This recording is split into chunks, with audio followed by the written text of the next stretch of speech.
Moi, j'ai une foi en l'Afrique. C'est tout. Et je fais ce qui me semble bon pour l'Afrique. C'est ça que je fais.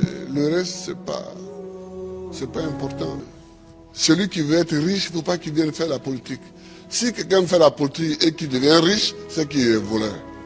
La politique n'est pas là pour enrichir les gens. En politique, on te donne les moyens pour que tu vives correctement, mais il y a un travail à faire. Si celui qui veut être riche, il fait des affaires. Il ne devient pas professeur, il ne devient pas journaliste, il ne devient pas caméraman, il ne devient pas homme politique. Ce n'est pas des métiers où on devient riche, ça. Ce n'est pas des métiers où on devient riche.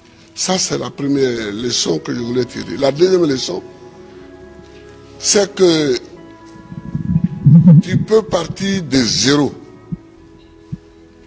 et tu peux arriver au sommet. Pourvu que tu saches dès le départ où tu veux aller. Et que tu prennes les moyens pour arriver où tu veux arriver. Je me rappelle toujours d'une discussion que j'avais avec mes amis au lycée classique. On était un certain nombre qui voulions devenir président.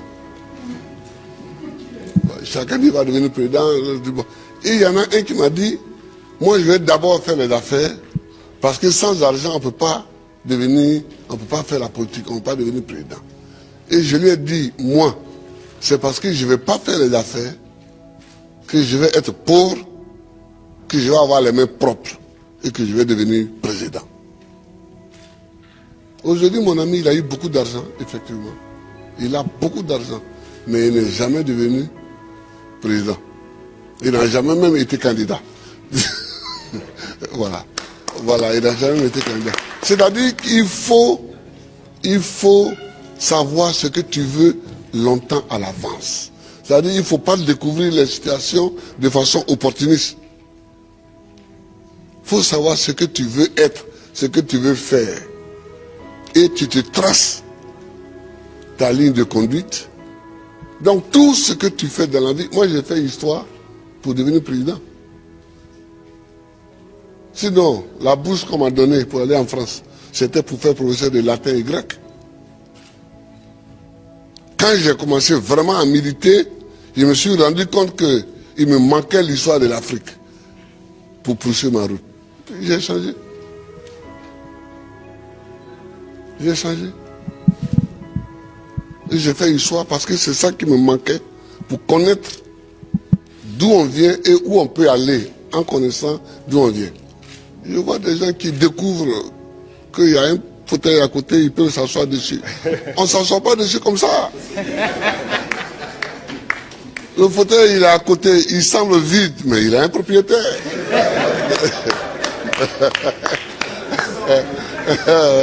Il a un propriétaire. C'est quand tu veux t'asseoir dessus que tu te rends compte qu'il a un propriétaire. Et le propriétaire, il faut savoir que le propriétaire du fauteuil présidentiel, c'est le peuple. Il faut toujours savoir ça, que c'est le peuple. Tu as beau être ce que tu es, si tu ne sais pas que c'est le peuple, et que tu ne te conduis pas en conséquence, tu ne peux pas t'asseoir dessus. C'est tout ça que moi j'ai envie que les Africains sachent. Et puis, il faut aimer son pays, il faut aimer l'Afrique. L'Afrique est une terre qui a subi tellement d'épreuves. Je ne sais pas si dans le monde, il y en a qui ont subi autant d'épreuves que nous. Les Juifs aussi ont subi beaucoup d'épreuves. Mais nous, les Noirs africains, tout le monde s'est assis sur nous. Esclaves. Esclaves de maison. Esclaves de la traite négrière.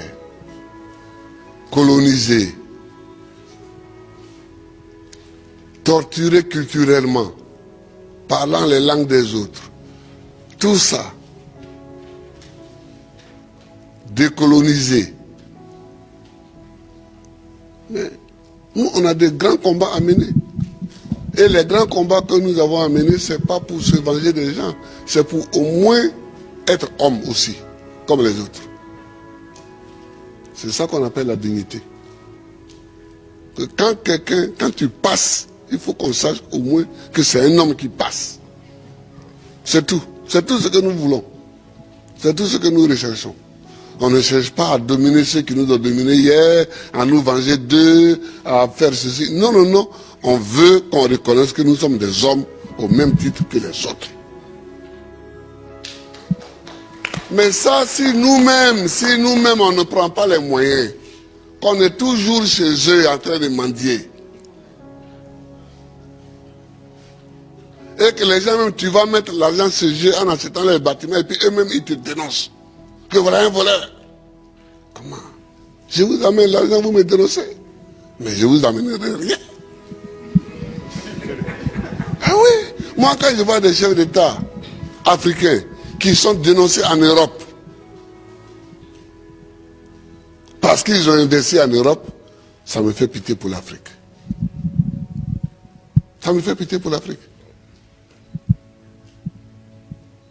Ça me fait pitié pour l'Afrique. Oh, il ne faut pas faire pitié. Il ne faut pas faire pitié. Quand tu passes, il faut qu'on dise que voilà un homme qui passe. C'est tout ce que nous cherchons aujourd'hui, c'est notre combat. Moi qui suis ici, je ne passe pas les vacances en Europe. Mais est-ce que je ne suis pas président? Je suis président. Si je mets mon pied sur un sol européen, c'est qu'il y a une réunion à laquelle je dois participer pour que la Côte d'Ivoire gagne quelque chose. Sinon, je cherche quoi chez les autres? Je ne cherche pas quelque chose chez les autres. Si Dieu m'a mis au monde ici, c'est que dans mon environnement ici, il y a tout ce qu'il faut pour que je vive. Mon combat, c'est pour la dignité. C'est pour la dignité. C'est pour que nous effacions tous les siècles passés, les traces de tous les siècles passés, les traces de l'esclavage, les traces de la colonisation, les traces du pillage, les traces du travail forcé, les traces de la chicote. C'est pour qu'on efface tout ça. Dieu merci, avec des films comme ça, demain, les jeunes peuvent savoir le combat que nous avons mené et eux-mêmes vont continuer encore. Eux-mêmes vont continuer. Je vous remercie, Aboudrama. Je vous remercie, Amikele. Et tous les amis qui sont venus, je vous remercie. Que Dieu nous bénisse. Que Dieu nous bénisse.